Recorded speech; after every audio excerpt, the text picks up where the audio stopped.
Hey guys, how you doing? Welcome today, the Real Estate Millionaire Show, and I got one of my good friends here, Jarius, and he is a real estate millionaire. But he didn't always start off that way. I remember in 2012, was it 2012? Around that, yeah. He came back from New York and he was broke and he had an Oldsmobile Silhouette. Wasn't it an Oldsmobile Silhouette? It was a 1992 Chevy Astro. It was even worse. It wasn't even an Oldsmobile. It wasn't even mine. I traded somebody an iPad to let me borrow it. See, he was doing what's that, Turo? He was doing Turo before it was even popular. Yeah, the worst part was the iPad that I traded for the van ended up getting stolen by a crackhead like 2 weeks after I got the van. So look, I think the van looked so bad that all I could remember was I thought he had his clothes in the back. Because he pulled up, he looked homeless, right? But this was my friend, and I was going through bankruptcy at the time, but I was like, I'm gonna make this money. And Jarius had just came back from New York, and I was like, we had a deal to flip, and Jarius made $5,000 finding a buyer off of a deal. And I think me and Mike made $80,000. So, but we didn't. I said, Jarius, what you want to make? He said, I want to make $5,000. I said, all right, give you $5,000. But in the process of that, well, I don't know, 60 days or whatever. yeah, it was actually it was like $12,000. I think you paid me. Oh, maybe I paid him $12,000. Yeah, he only asked for $5,000. But the thing is the deal wouldn't even happen if it wasn't for Nate, because I was still kind of new to the whole multifamily scene, and I was just talking more like single family numbers, and you came in and painted the whole multifamily number picture to it. And that's what it was. He reached out to me on Facebook and said, Nate, I need to make some money. I'm broke. I went and lived in New York for a couple years. I had a great time, but I'm broke. Yeah. So I came back. And I didn't even know the deal was going to go through. I just knew that there was a chance of it. No, here's what happened. And then you called me and you're like, yeah, we got it. Like, No. Here's what happened. So we had, Jarius was, here's what happened, man. It's crazy. Jarius was shopping it with a guy. And then we had also somebody else that was interested in it. And I remember it was Sunday. And I just left out of church and I came home and I got a call from the guy, Sean, that he had brought the buyer. And he said, hey, what's going on with this deal? And he said, my partner was playing tennis with a guy and was telling him he was about to buy a deal. And he said, oh, well, I'm about to buy one too. So both of these guys unknowingly, and when they found out about the deal, both of them wanted it. I forgot about that. And that's what happened. We told Jarius, he said he wanted to make $5,000. And I said, hey, man, you can make more than that, man. I said, this deal's worth more than that. And that's what I told him. I said, look, here's what we want, and you mark it up. And he marked, that's how it worked. Yeah. Right? He marked it up $12,000. And so I remembered it was $5, and then I was like, nah, man, you can put more on that. I think I told you. Yeah. Because you wanted to make $5, and I was like, man, you can make more than that. This deal's worth, a lot of money. Yeah. And but we didn't want to keep it because at the time we didn't know that property was going to go to be worth $1.5 million. We had it on a contract for $105,000. I think we sold it for what, 190 or something. It was not enough looking back, but you can not enough looking. You but can back say that then, about everything. Yeah, but back then it was crazy, and it's okay because we got to where we were at and enjoyed life some. It wasn't like we just were like Dave Ramsey, like let's eat bologna and live under the bridge and not enjoy life and save every penny. We were like, hey, let's at least get some ham and live in the house and enjoy life a little along the way. So when Jarius came back, man, he reached out, I think on Facebook, and I was looking for him. He was and he got that place under contract. But tell him about what happened in between, man, because this is challenges in life. So basically, I was driving the 1992 Chevy Lumina van. It wasn't even his. Not mine, but it was my turn driving it. So I had it. I was just out working, and I ended up going back to my apartment in Pleasant Ridge, and my screen door was wide open on the balcony. And I pulled up, and I just sat there for a second. I'm like, I know I didn't leave this open. I don't know what's going on. So I go inside, and I got robbed. They took everything I had, and at the time I had these really nice. Back when I was making money wholesaling, before I went to New York, I had bought these like $10,000, $15,000 diamond earrings because I was stupid, and that's what you did with extra money. And I had them set aside because I was going to pawn them so I could get money to live. And they came in, they stole the earrings, they stole my PlayStation, stole my TV, stole everything I had. So. And did you have insurance? No rental. No insurance, man, nothing. at the time. Yeah. So I just sat It was there. renting. Yeah. I just This sat is there 7 and it years was just ago, like, 8 years ago. I didn't know what to do. You just felt helpless. Like I looked at my bank. I had like, less than $10 in there. And I went to the Shell station over in Pleasant Ridge, and put like $5 in my Chevy Lumina, and just like, started crying. I was like, shit. Like what now? Like what now? Yeah. And then we sold. Then we sold that building, and you just kept going. You know. So I didn't know they stole all that. I know you said they stole your TV, and I was like, hey man, I was like, Mike, man, we gotta get Jairus the TV. They stole his TV. See, that's what fat people think. They think food and TVs, man, that's all you need in life. I didn't know they stole your earrings. Oh yeah, they stole it. Yeah. So we brought you a TV. Yeah. And then you traded that for food? Or I don't know. No, I kept it. I was just kidding. No, it was. He told me, he's like, go up, see Dave. He's at H.H. Gregg, and that's how long ago it was. There's an H.H. Gregg. So I was like, all right, cool. I went and saw him. Then I had this TV, and it was this nice TV, but then I had nothing hooking up to it to watch anything with.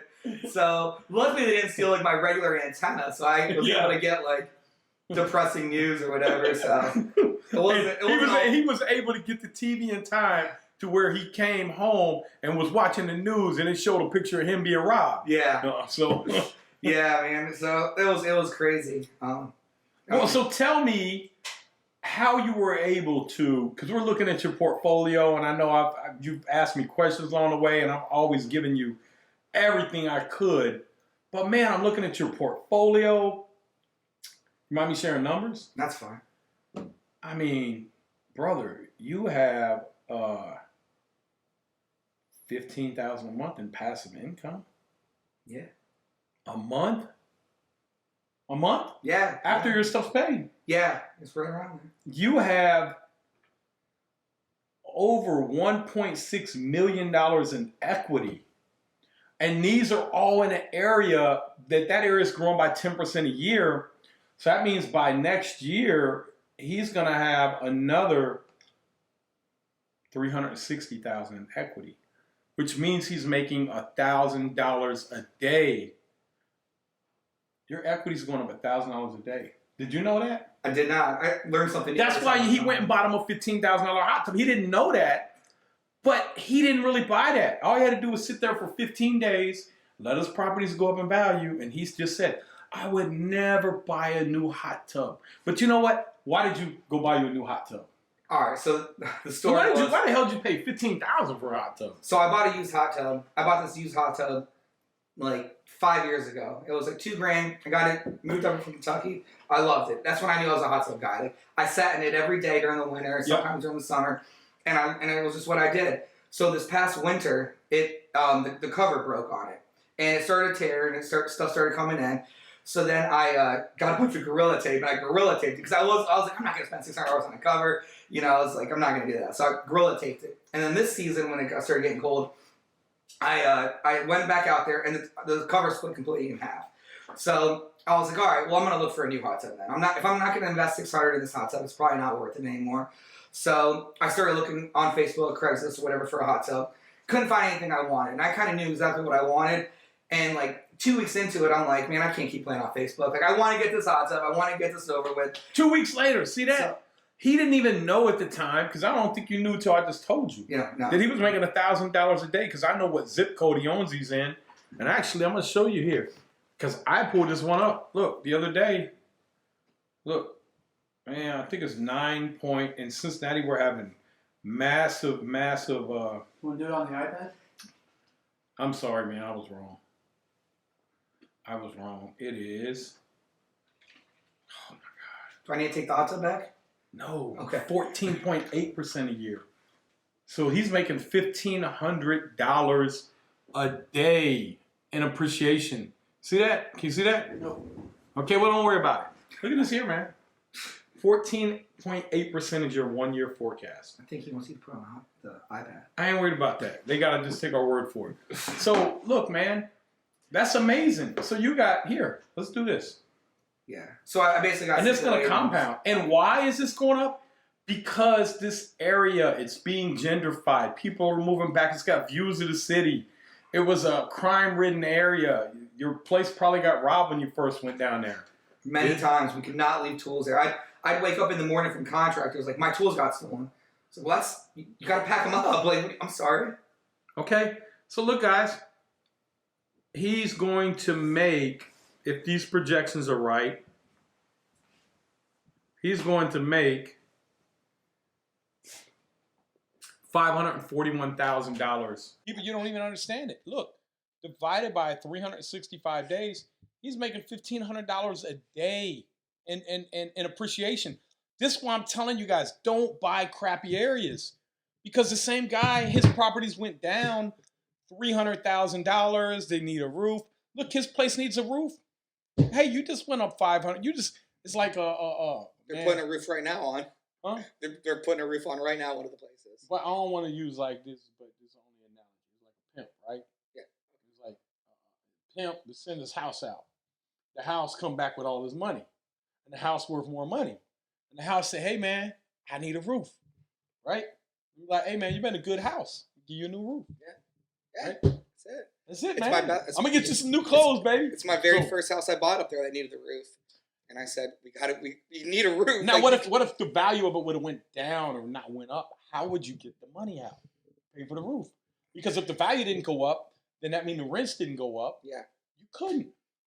And that's why it's so important what areas you buy in. I remember the first one you bought over there on the yellow one on Mount Hope. Yep. And I thought, man, I called Mike. I said, man, he's crushing it, bro. I was like, man, I can't believe the rents he's getting over there. Because he was the first person in this area to go. He had vision. And everybody else was over in that area charging $500 for one bedrooms. He fixed it up really nice and started charging like $800. Right? Yeah. And that was like at the time that was unheard of in Cincinnati. Like, nah, dude, you're not gonna get that. No way.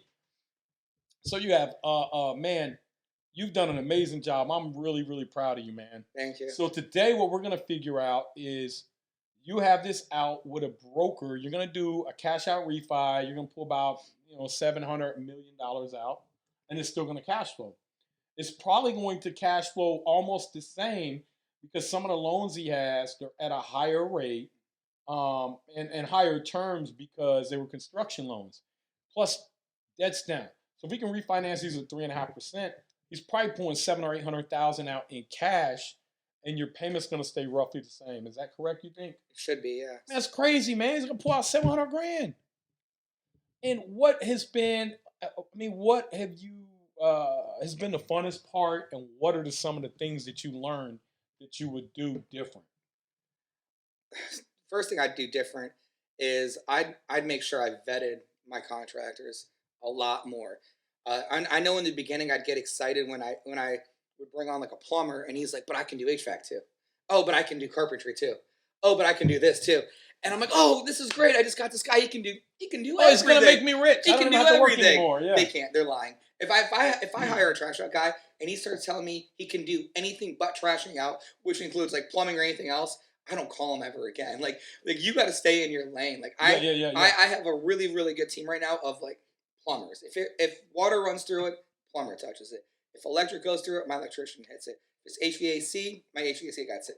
Like trades, you got to nail down your trades, and you got to make sure the people you can trust. Don't sit there and argue about the price.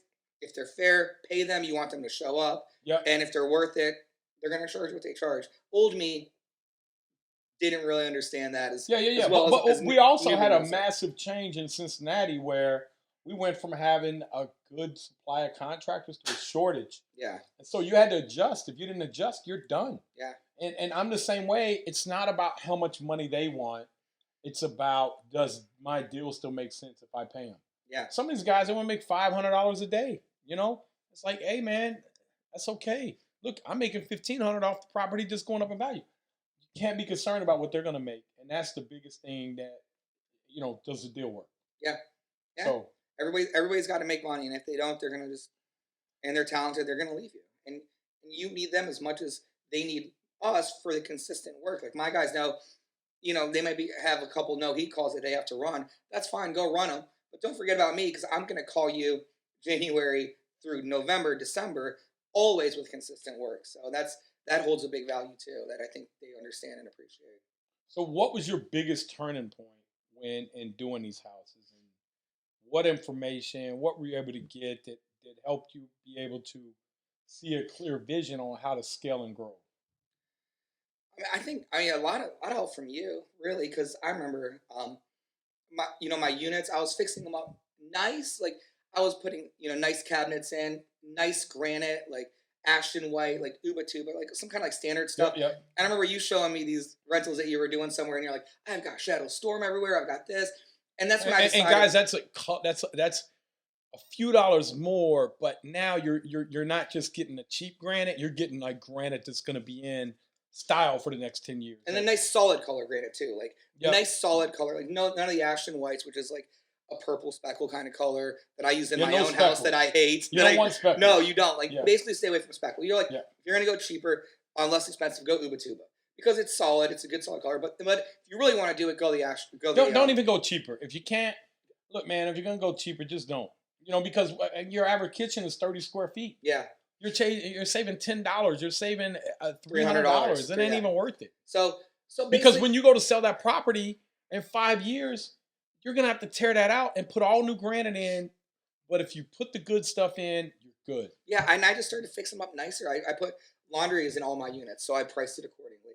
All my units have forced air. Anything that I bought that had window units, I put forced air in, and I put good forced air. I put like I said, laundry. I did the backsplash. I did tub surrounds that were tile, not one pieces. I just spent more money on mine. Tile. Yeah, I just spent more money because that made them nicer. disposition. And here's why, guys. Because the properties that I halfway did, man, I just wanted to sell them. The ones I did really nice, I didn't care. People are like, I'm like, man, I don't care about selling or not. A matter of fact, the one I showed you, I think I had a offer. I could have made $110,000 off of it. The day I got done, I told them I don't want to sell it. Yeah, I don't. And guess what happened? It went up another $100,000 in value within 2 years. yeah, they're not done. You put it in. I mean, you'll never. I mean, putting money in real estate is the smartest thing you're going to do. It's just, yeah. if you're going to be broke, you're better off being broke because your money's in houses and not in bar tab. But yeah, I mean, I think the biggest thing I learned, a big turning point, was just to do them nice. Because if you don't, you're going to end up is it back there save ripping more them money apart. or make more money? Make more money. Make more money. Oh my gosh. So Dave Ramsey wants you to save more money. I want you to make more money. Make an abundance. Look at this. Yeah, I mean, I can't tell you, getting to where I'm at now, there have been many times where I'm just like, I've got like $300 in my bank account. But I know that like I've got more money coming, whenever I finish a project. But you're not there anymore though. You're past that point. No. But now it you're was there. like, yeah. Now you're not worried about it. No. You went and you bought. He went and bought a brand new. When I first met Jarius, man, he was like BMW's fly guy, and I actually had a bar and grill, and he loves bartending, so he's like, man, can I come over? I just want to bartend. It wasn't for the money, but it was like his passion. I just had to meet people. I didn't know. He loves meeting people. I was working nonstop. And he's fly, and he's driving over to BMW. I'm like, man, he ain't no bartender, but this is what he loved doing, his personality. Yeah. And that carries over into your properties. Because now when I see your properties, man, I see his properties and his personality in them. Like, man, they're just really like from the chandeliers to the flooring to the layout to everything. And he doesn't skimp on it. And so here now he has worked hard, and now all he has to do is sit back, and he's making $1,500 a day in appreciation. He's making another $500 a day in cash flow, and then he's making another probably $300 a day in principal reduction. Yeah, $2,200 a day. He doesn't have to work anymore. A day. He did this in 8 years, and you didn't even know the numbers, did you? No, I learn all kinds of numbers when I come to Nate's house. It's That's all I do all day, man. Yeah. Analyze. I've been up watching videos since 5 this morning about the economy and about what's going to happen and how we're going to protect. Inflation's coming, and that's why I said 14.8. Oh man, that's amazing, brother. Yeah. All you do is sit back, wait for it to. Now there will be some turbulence, and that's the thing about real estate is it may go up and it may spike heavy and then it may pull back. He doesn't care because of the cash flow. He's not selling when the market goes down. He was going to wait and sell it when he wants. Yeah, and so right now he's going to pull out long-term debt, pull $1 million in cash out, and he's going to buy a Bentley. And no, he's not. I'm just kidding. He's going to invest that. That's how you get wealth. You take the bank's money, they're going to give it to you at 4%. He's going to take and invest it and make 15. That's it. Make money off the bank's money. Once you get to that point, it's game over. Yeah, I mean, then you just have to make sure you have enough reserves. And for your whole portfolio, if you had 50,000 in reserves, there's nothing you probably couldn't see through. Yeah, You know? I mean, I could have told you if COVID would have hit 2 years ago, it'd been a different story. I mean, but it's especially in the last year, just being able to have everything stabilized, done, and rented. It helped, like my family, it helped me tremendously. But also, I was able to extend that and help my tenants too, that weren't so lucky, that got shut down, that worked in bars, that worked in hotels, different places. And we gave many tenants 50% off their rents for a few months, and then kind of scaled to 25%, 15, and we were able to help because we could.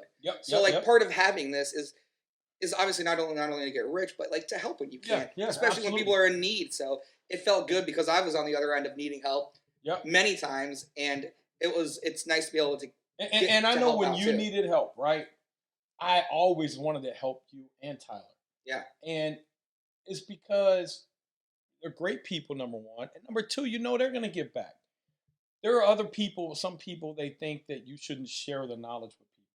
Like, I have people actually say that, like, you shouldn't be telling people everything because that's taking our advantage away. And I just think that's like, man, that's selfish, that's self-centered, that is, I just feel like that's not the way you need to be, man. No, not like how we are. I mean, now look at you. You're able to give back to tenants, man. That's awesome, yeah. brother. I mean, in the world we live in, is like we talk numbers and we talk about strategy. I mean, I talk to my neighbors, I talk to everybody, and everything. I always catch myself just talking in numbers. Like I'll walk into somebody's house, I'm like, I love that light. How much was that? How much is this? Because that's just the world we live in, and it's hard to not share that knowledge. When people you see house values and people are like, what do you do? I'm like, well, if you don't want to sell your house, go get a credit line. Go get an equity line against it. Why? Go leverage just get it. Even if you don't want to do anything with it, just get it. Because you never just get it. Because your value, opportunity comes. You're not gonna know what your house is gonna be worth 2 years from now. But right now, if they want to give you that, $150,000 line of credit, take it and just sit on it. Now your house that you live in, and I know you can live anywhere you want, but the house that you live in, you crushed it on that. We wouldn't be looking at any portfolio if it was not for that house. And that was a house that we tried to wholesail. And long story short, now when you try to listen to wholesalers, when you try to wholesale, tell us the numbers, man.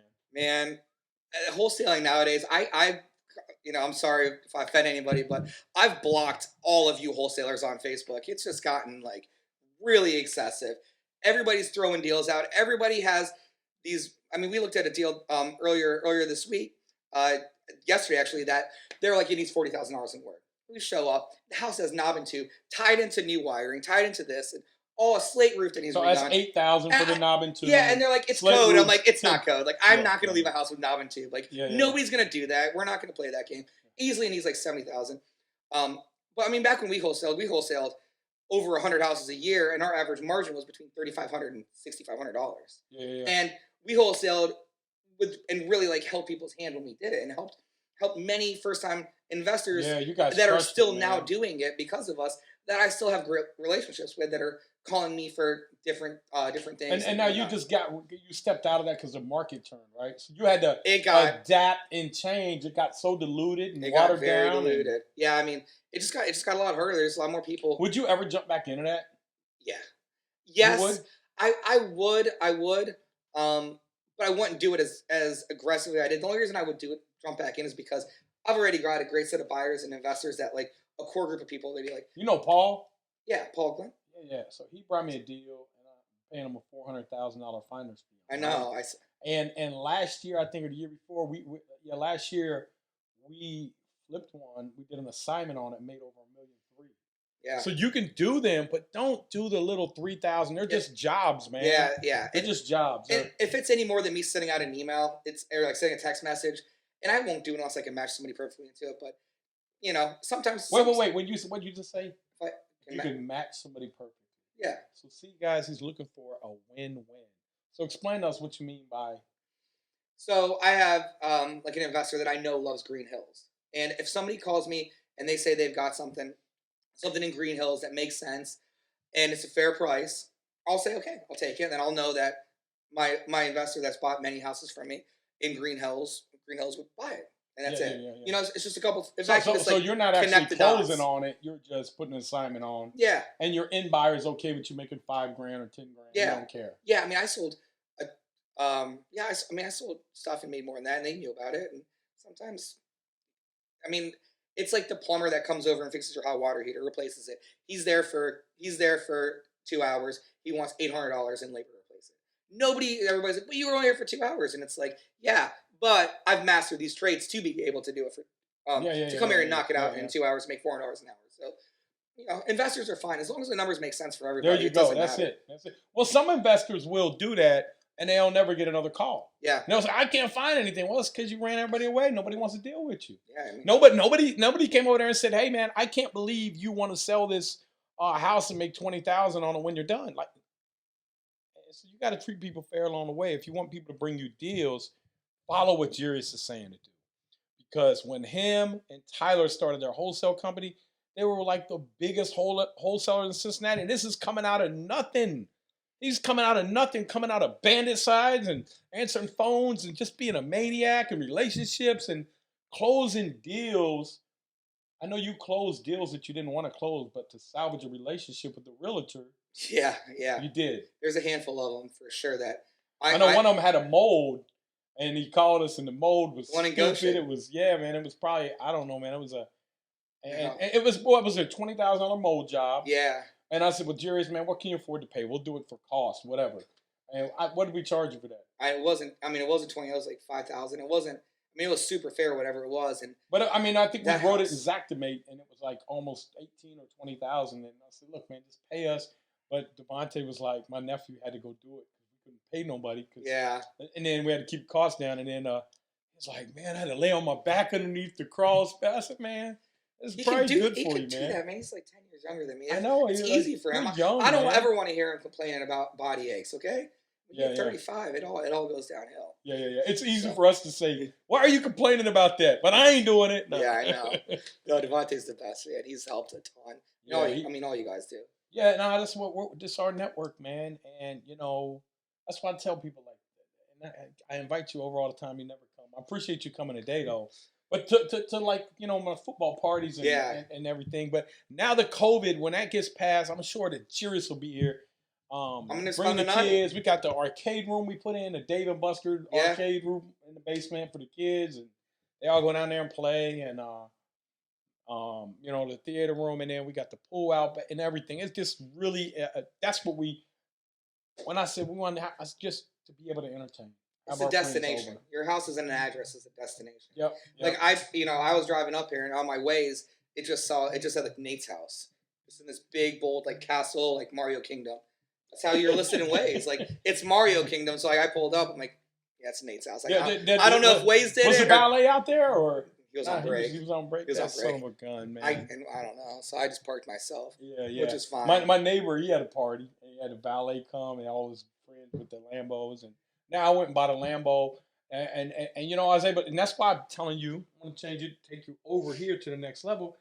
But you probably need to relax for a while, man. Yeah. You're in a good place for the next year. Yeah. You don't need anything. Just take some time off because you've grinded hard enough, man. Enjoy some of the fruits of your labor. Travel. You're going to Dominican Republic. Yeah. Who you going with? Actually going with Tyler, his wife, and my fiance. Yeah. When you get married, man? I don't know. I said you got a beautiful girl. I said we just go to the courthouse and just get it over with. Well, that's what Nicole did. And I don't want to go spend any. I mean, and we talk about this, and like, there's some push and pull, but I just think I don't want to go spend $50,000 on a wedding. It just doesn't make any sense. Can I tell you something? Does she want a wedding? I don't know. She didn't, and then like sometimes you start talking to people. Here's what I would say. You don't need to spend $50,000 on a wedding, right? Yeah. But one of my regrets is that we did go to the courthouse, and that being back then, I didn't have a lot of money, but in hindsight, I kind of wish we did because of that. I'm okay. You can only do it once. What about a party?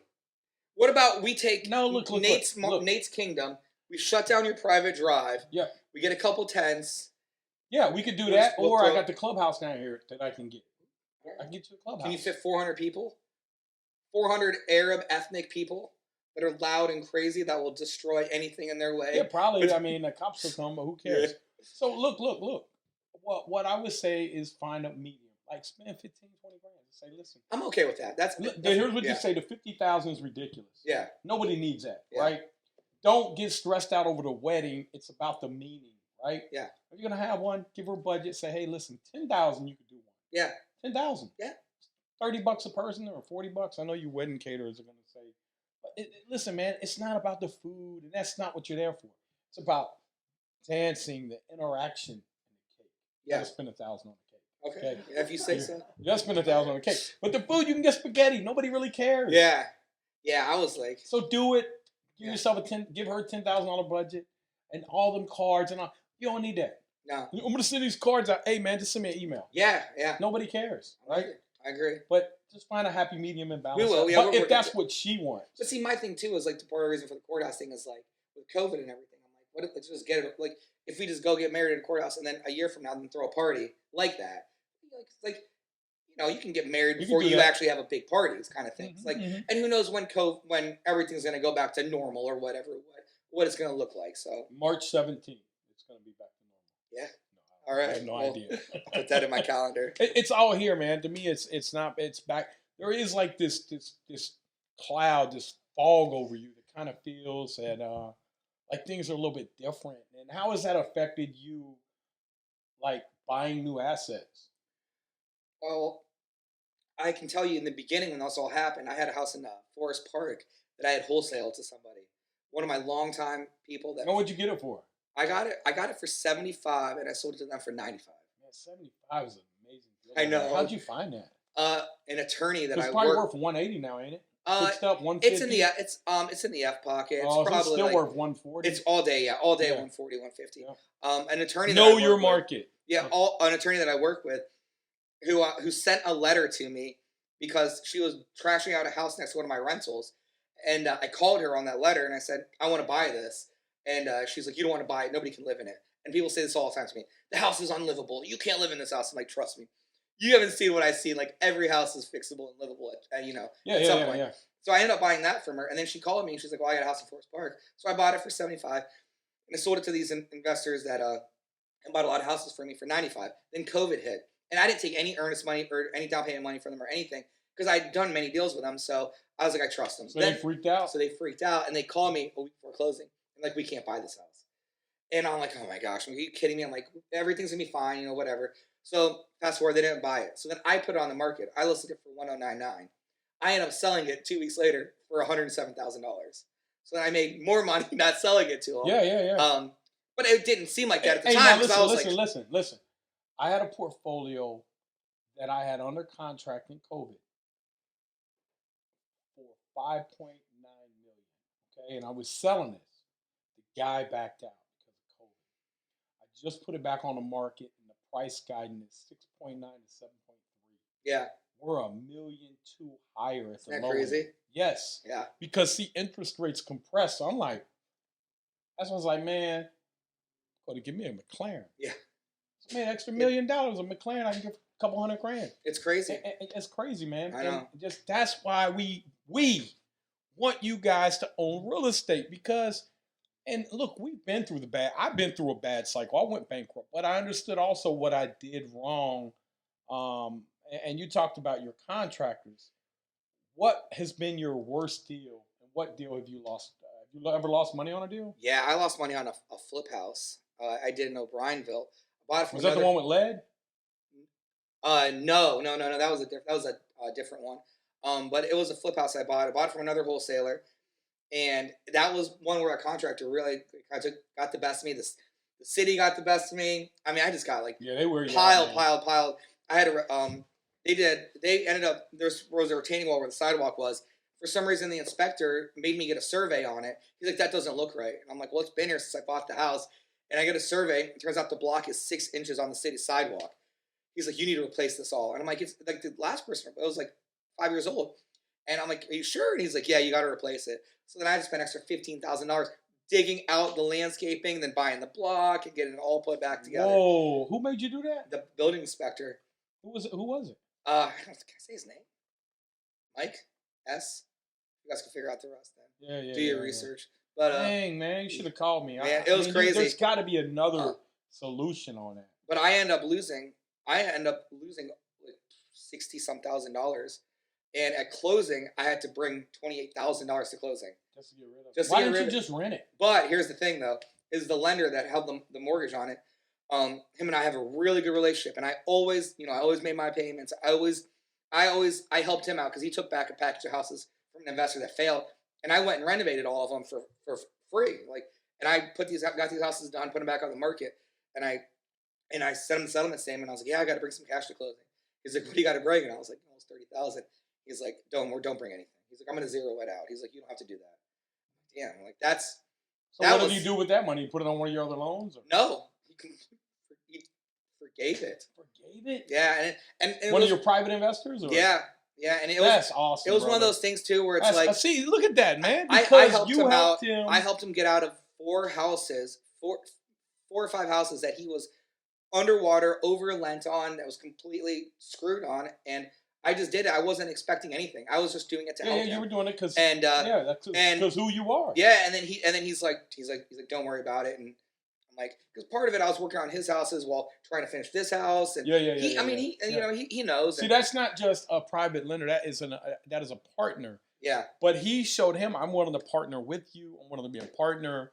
And I mean that's why we love real estate, because it allows you to do that and care about other people and be helpful, and that's just great, man. Awesome, and I mean, I know I could pick up the phone right now and call him if I need $1 million for something.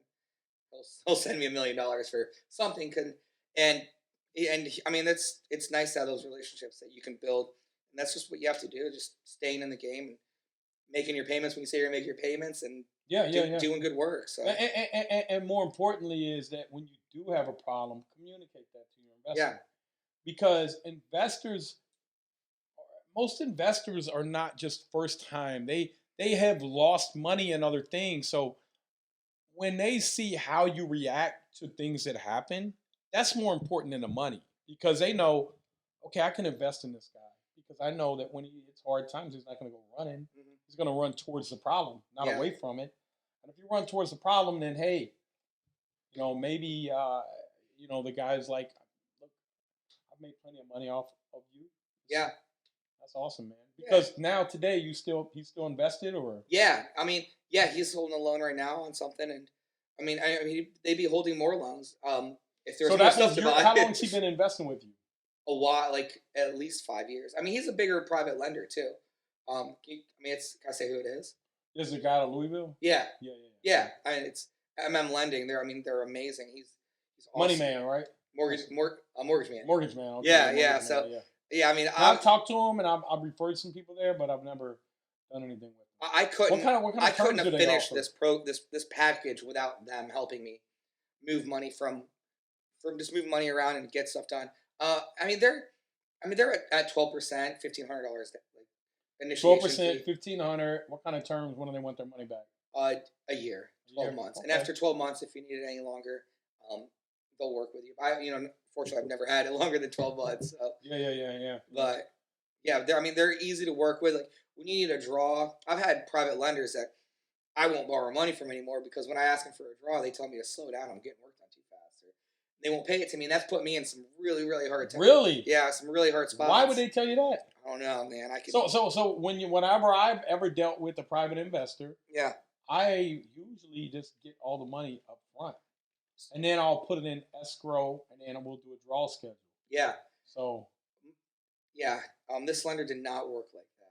And my lender is now pretty much due. Like, I'll walk out of a closing, and he'll look at me and goes, well, I'm assuming you're going to need some money to get started. I'm like, oh, that's fine. I can get it started. And he's like, here's $20,000. I'm like, all right, well, whatever. If you're just going to. Because he wants to put his money to work. He knows you're a good steward. If you're going to do it. He's like, man, I don't want this money in my account. Yeah. Give me my 10% or whatever. What are you. I mean, money's cheaper now. What are you paying? 8, 9, 10%? 10%. 10%. Yeah. So. Yeah, we got some at 6, 7, 8, but we give them 10. If I'm getting to keep all the equity, I'll give you 10. Sometimes I have like a personal friend that lends, and I pay them 12% because they're my friends, and I know you're trying to help them. I'm gonna make like 30. I'm gonna kill it and crush it. You're gonna make. 40-50%. It's like, yeah. And him and his wife were like skeptical to do when we first did our first deal together, because like it's harder to borrow money from your friends that have known you your whole life when you've been a complete screw up. And you have to know, you have to be confident in what you're doing to take it though. Yeah. Oh yeah. You know that's. Yeah. And I'm the same way. For years, I wouldn't ask my friends, and then they start asking, and then I was like, nah. And then I just got to the point, like, you know what?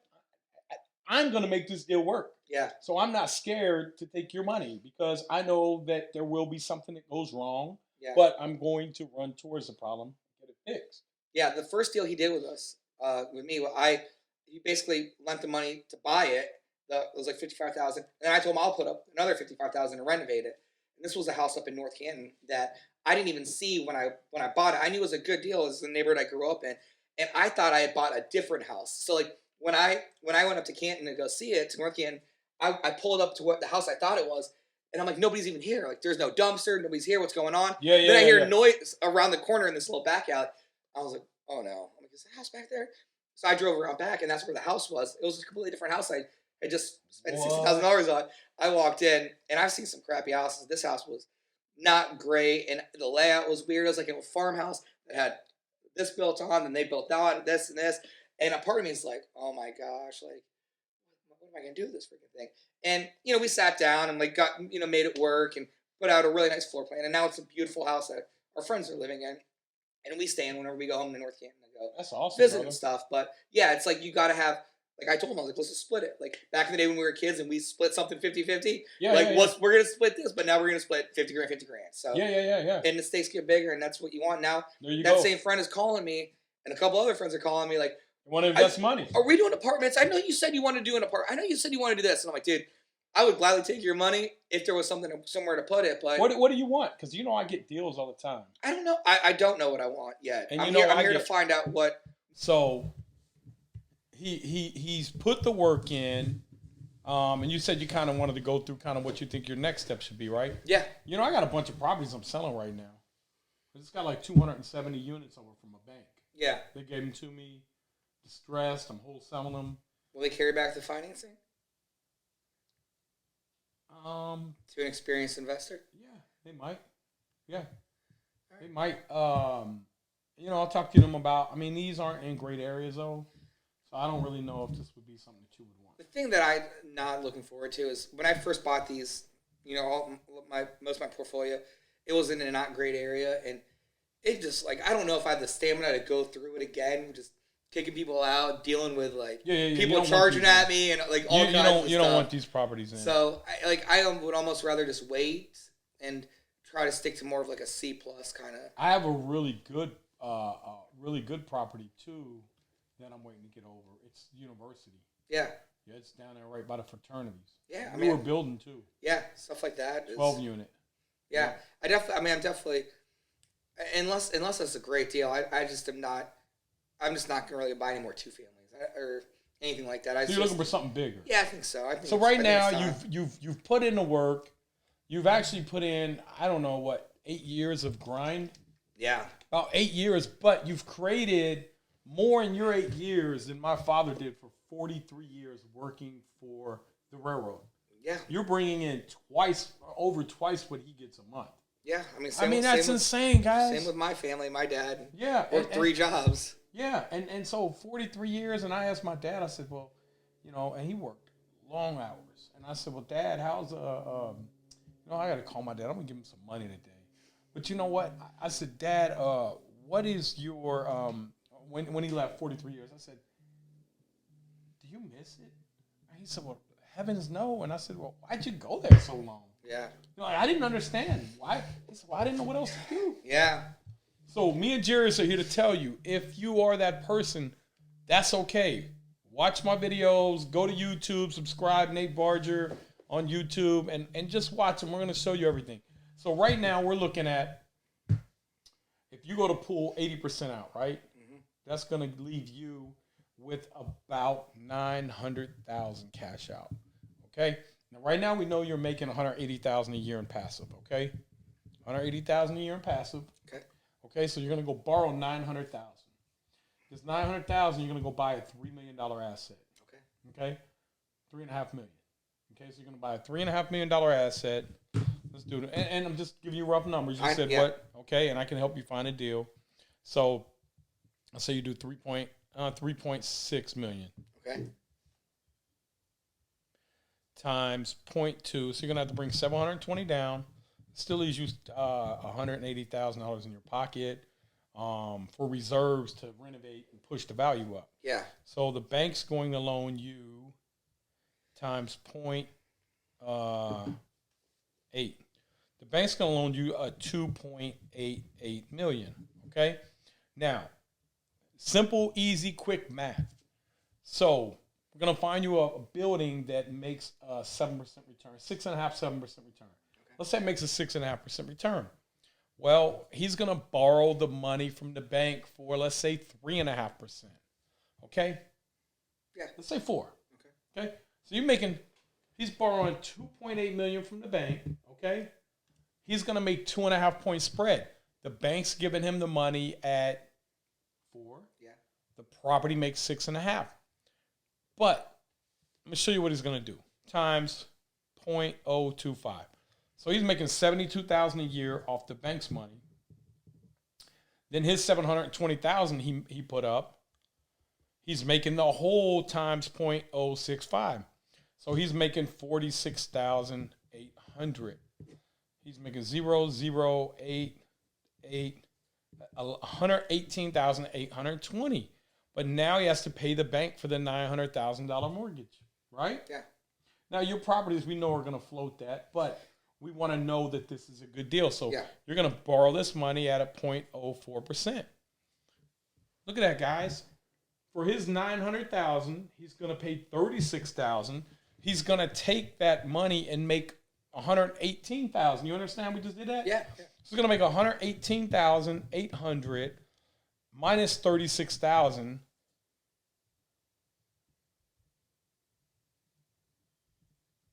He's making an extra $82,800 a year. So 82,000 divided by 82,000 divided by 12. Like 6-ish. Oh God, I don't know. 82,000. This calculator divided by 12.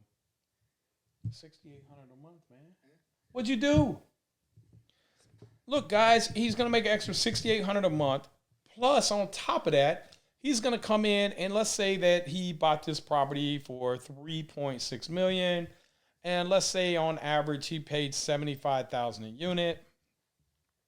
There's a 48 unit complex. So he's probably getting pay that much. He's probably getting like $900 to $1,000 a month in rent.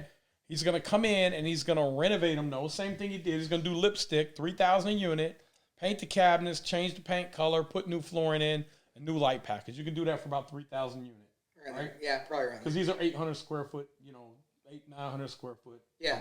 So he's going to take these 48 units. He's going to push the rent $100 a month times 12. That's $57,600. He's going to capture 94% of that, and you had to put these up. He's going to make an extra $54,144 a year. That's going to go on his NOI. So here, let's figure this out. $54,144. That's what you added to the net operating income. What was the net operating income? Well, we know he bought it at a 6.5% return, so $3.6 million times 0.065. It had $234,000 NOI. He adds $54,144 to the NOI by putting $180,000 in it. His new NOI is $288,144 a year. He turns around and sells this off at a 6.5, and it's going to take him like 18 months to do. He sells it for $4.432 million. He pays off his original $720. He has his money back, and he pays off the bank. So he pays off the $3.6 million. Made $832,000. Okay, he probably had $100,000 in closing cost. Had $100,000 in closing cost. He made $732,000. Okay, plus he made in cash flow off of this. He made $118,000 the first year in cash flow. $118,000. Look Look at this, man. Yeah. He made $850,000. Wait a minute, minus the $180,000. We forgot to put the $180,000 in renovation costs. He made $670,000. Okay, off of $720,000. That's a 93% return. And let's say it took him 2 years to do that. Let's just do quick math. He make a 46% a year off leveraging his properties. That's how you get wealthy. So all this, what he did is the hard work. Now all he has to do is go find another little deal like this.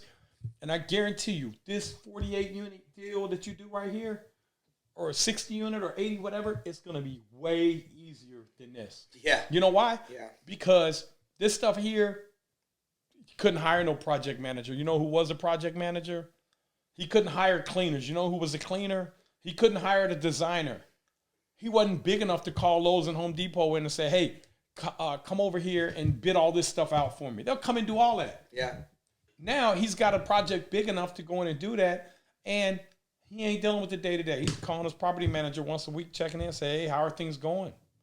You know, everything's automated. He's got his reports coming over now. He's not managing this.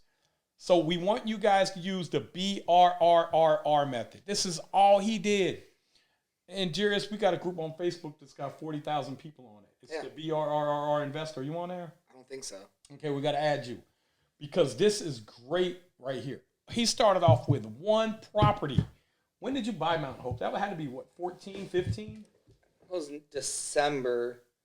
That was like 15, brother. Yeah, December 15. Look at this. He did all this in 5 years. He built $1.6 million net worth. And that's not even everything. He's got a $15,000 hot tub too. He owns free and clear. Where'd you get like this 0% down financing? No, I said I wasn't going to finance it. Look at this. He bought dude. 11,515. 11,5 of 15. It's been 5 years and 2 months. You've built $1.6 million in equity. Yeah. That's amazing, brother. Yeah. You can do it too.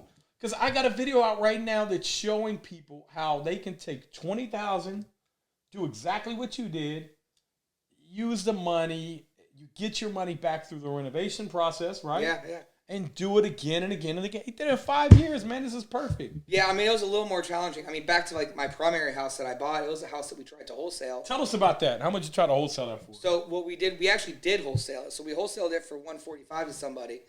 And this investor had a house in Glendale that she was working on. And it was right when we had like a really bad winter. It was like 2014. And her house in Glendale, the pipes froze and the basement flooded. And her insurance didn't cover it because she'd have to have flood insurance for that. So so basically, she called us back up and she's like, hey, I need to sell this house. I got to finish this Glendale house. So we tried wholesaling it again and nobody would buy it. And then at that point, I had 2 years worth of income, wholesaling. So I was able to get a loan for it.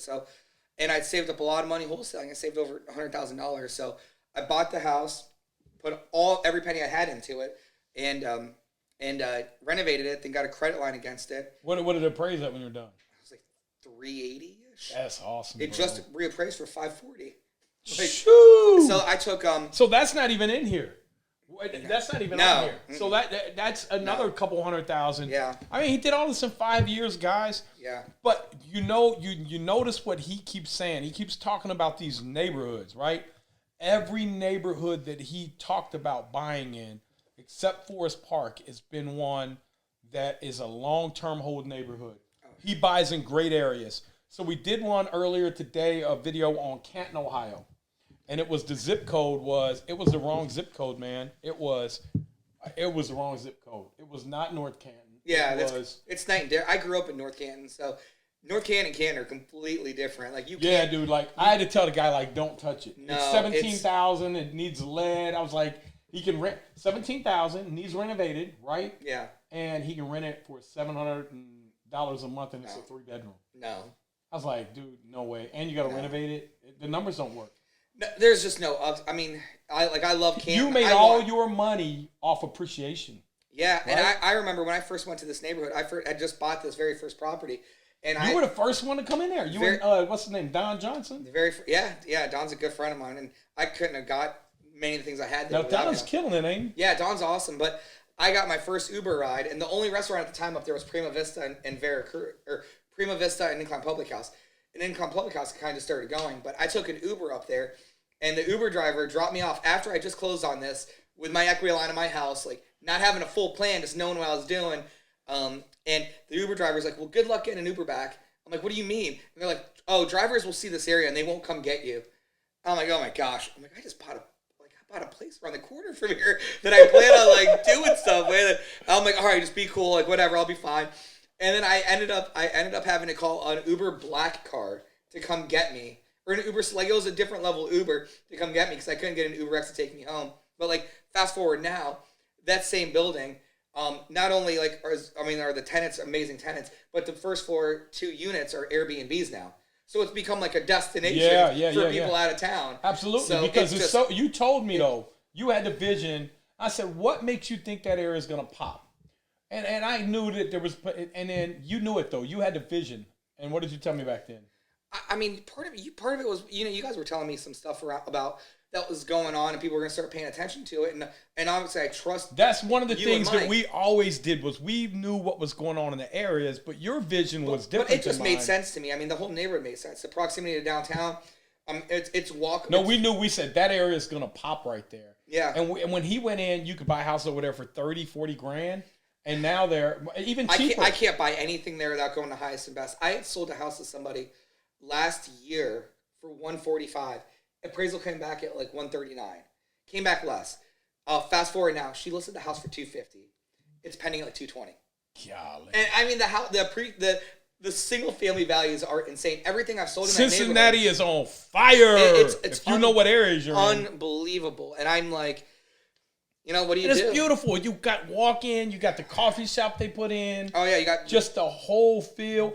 Speaking of that, what'd you do with your building that you were thinking that doing a retail in? Oh, man. That was an adventure. That right there. That's okay. Yeah, that was. And that's why you don't have to do that anymore because you already did it. I know exactly. Like somebody. That's what I'm telling you guys. I don't want you to have to go through that. Yeah, I mean, if somebody talks to me about stuff like that, I just tell them I paid the dues. I already know, but basically that I made it what the city wanted. I made it a gigantic 1-bedroom apartment, and then I carved off a little spot for me to have an office up front.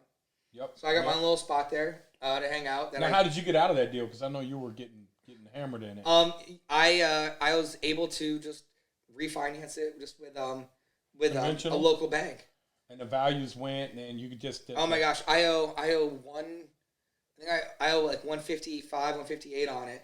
I'm very confident I could sell that building for $300,000 in hours. And I remember that when I came down there 2 years ago, you were like, "I'm buried in it. Oh yeah, it's only worth 120. I'm gonna have 150." My lender on it was like, a shark too. The hard money loan I was in was not pleasant. Yeah. And this person calls me still, and I always say he tries to give you money, don't he? Yeah, you won't take it, will you? No. See, treat your people fair because I will not take a penny. We will win and we will do good. But again, guys, you can't treat people bad, man. Yeah, I remember I'd signed a loan because I said I need extra $25,000 to get this done for this parking lot or whatever. And I ended up getting all the work done, getting all the sewer stuff set up for the restaurant part of it. And that's when I realized, like, I had already invested like $10,000. Like, they sent robots into the sewer lines to see what connects to what. Like, whenever you want to do underground, it's crazy. Yeah. And I paid for all that. And by the time I got everything back, it's like the extra $25 that I borrowed wasn't nearly enough. I was gonna need like an extra $60 to put in this parking lot. And that's when I told her, I was like, I'm not gonna do it. But I am gonna put a parking pad in for my tenants, and this is how much I'm into it for. And then the investor wouldn't give me the money because I didn't put the parking lot in. I'm like, well, I did a lot of the work, and I've been paying interest on this loan, so like I feel like I'm entitled to some of this money. And long story short, it's just. But you were able to get out, man. Yeah, it's gone. So you are in a good spot right now, man. Yeah, I mean, my son, when COVID hit, we decided to homeschool him for the first semester. He's back in school now, but he's like the same thing. He's like, when do you leave? Like, what are you doing home all day? And I'm like, I just like, That's what I do. I'm here all day, man. I'll go a couple times a week, I'll check on stuff or whatever, and if there's any decisions or whatever needs to be made, I'll go check it out. But I'm like, yeah, I don't know. I'm just like here, kind of just living here. Like I have nothing to do. You work from your phone. You can work anywhere. That's like, why we are going to be moving to Florida. Forever? Yeah. Like selling this? Probably keep it, but we'll move down probably next year. We'll move down. We're looking for a second home down in Hilton Head. I actually talked to Mike about it for a while, like 6 months ago. We have a couple hotels we're looking at down there. Yeah? You can get one of them hotels. One of them's a courtyard and one of them's a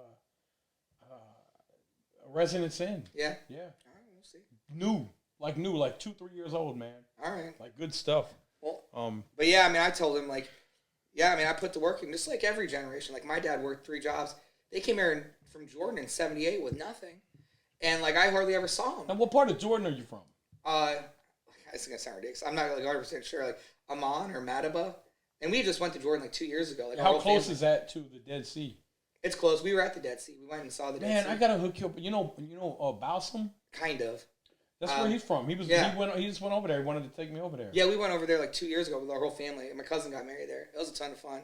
But I mean, that's what every generation wants, is your kids to do better. And like, my dad working all those hours would have been for nothing if I would have just turned out like a piece of like trash. If I wouldn't have anything. Like, and I was heading that way. I mean, like in high school, my GPA was a 1.53. I graduated 311th out of 320 kids. I was well, them other 9 must have really been. Yeah, really bad. I mean, I was just like dumb. I was just not. When you go to buy a property, does anybody care about that? No, nobody. What's amazing is nobody cares. And the classes that I excelled in, and the teachers that like truly like helped me, were not even like your regular teachers. They were like the extra classes that I took, like the business classes, the marketing classes. That you don't. I mean, our school system is just. Not terrible. It keeps you poor, man. I told my son, and he actually mentioned this the other day. We were just sitting around talking, and he's like, "Dad, remind me again why you don't want me to go to college," because he's hearing from everybody else about college, and I'm like, "Listen, it's not that I don't want you to go, but I want you to know you don't have to go." Like my son, 12. He was 12, and I said, "Man," I looked and I had him come in and underwrite a $20 million deal. Yeah. And I said, "Man, really don't even have to go to school anymore." Yeah. He's 12. Yeah. Now, if I pulled him out of the school, he'd be like, "That's crazy." I'd be like, "What are you going to teach him?" Yeah. What are you really going to... But the key fundamentals of pushing his brain to the next level is what I need him to do. But yeah, the whole school thing is a scam, man. It is. And I told my son, I probably want you to go to college. And he said, "Why?" I said, "Because you're mentally not mature enough yet to come out and work with me, because I'm going to demand so much from you."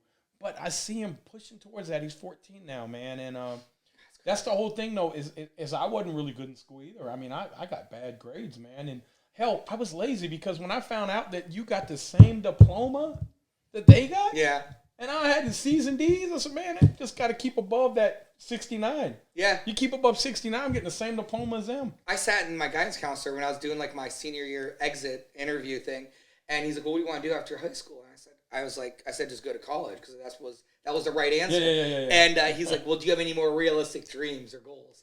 And I was like, "Shit, I don't know, man. I guess I need to go talk to this recruiter over here in the Army," so that I ended up just joining the National Guard, the Army, which was an amazing decision. Like, I'm glad I did, and I think like everybody should do that kind of thing. Like, you just get a lot of discipline, and you learn or you could do like I did, go to prison. Yeah, that too. Yeah, they had a lot of discipline. Some in there government too, government funded, or go to work for the government, whether you're making license plates or fixing helicopters. Yep. But yeah, it just makes you really appreciate like everything when you're done, just everything that you've been through, and it just helps you work harder to keep going. And that's all you want to do is just keep going. Well, that's awesome, man. We'll close with this, man. What do you see in your future, and what is it that you want to do? Man, you know what? If I were to stop tomorrow and only have what I have now, I would be happy. The me from 10 years ago, 15 years ago, my number that I wanted to make was like $30,000, $40,000, $50,000 a month. Because I thought that's what happiness was just massive amounts of money. We can get you there. Yeah, I know. But see, you've already suffered the brain damage. Yeah. So the brain damage, I stole that from my buddy Kenny. But the brain damage is what people don't realize. Like, I got deals I can make $1 million off of. I'm like, man, I ain't doing it. Yeah. Because I don't need it. It's going to bother my life. Yeah. So you're to the point now where you're saying no more brain damage. Yeah. Why don't you just sit back, relax for a while? And that's what I'm doing. But now it's like I got an itch. And I tell my fiance, like, sometimes I'm sitting around, like, I feel like when I get like ready to pounce and to work, I turn into somebody that's like laser focused, intense, no BS. Like, I just want to go in and dominate. Like, and like, I've really rested really good the last like year or so, kind of enjoying everything. So you feel like you've already rested? Yeah, and I'm just ready to get back into something and just like sell and just work and just build. You know, 1.6 million is cool. 10.6 million is even better. Yeah. So if you want to get in a hotel with us, I'll show you how that works. Or if you want to do another multifamily, I get stuff all the time, man. Yeah, I mean, I'm either way. Like right now, I'm happy with where I'm at. And The bad thing about the hotels, though, is that you'll probably go look at it, fly to it one time, and then you just get money. And it's like, if you're looking for something to work on, you're like, yeah, there's nothing to work on. No, I'm okay with that. I kept myself busy. I built a pond in my backyard, and then I built a little bar in my backyard. I know your place looks amazing. Yeah, man. I mean, I just been working on the house. We built a clubhouse for the kids, like this big 2-story clubhouse. You told me like your whole neighborhood every weekend they come and drag you out of your bed and do yoga. Yeah, like our neighbors. Oh my God, our neighbors across, like when it's man. nice, our neighbors across the street still in a CrossFit gym, so like they would sit there in the cul-de-sac, like. You guys still do that? Not in the wintertime, but sometimes they'll like send out random text message workouts and stuff. But I know during the summer we'll be back at it when it gets a lot nicer. That's awesome, man. Yeah, That's it's crazy, man. We've just like, and all this has been afforded through real estate, and real estate doesn't care what your GPA was. It doesn't care if you're white or black. It doesn't care if you're gay or however you're whatever. Like, you go in and put the work. You know your numbers, and you're gonna be good. Like, don't grow too fast. Take your time, and that's it. Everybody looks at me and they say, "Well, you're different." I'm like, "Yeah, you're right. I'm dumber than you." Like, I'm different. I'm not. Like, I don't work at P&G. I'm not this. I'm not that. So yeah. Well, look at that. You Well, happy guys, with it? thank you guys, man. This is my good friend, Jarius. Jarius, come on, man. Oh, I love you, brother. I love you too, man. This is my guy here, man. Make sure you hit the like button, subscribe to our channel, Nate Barger on YouTube, and hit the bell, and you'll be notified on any new videos that come out.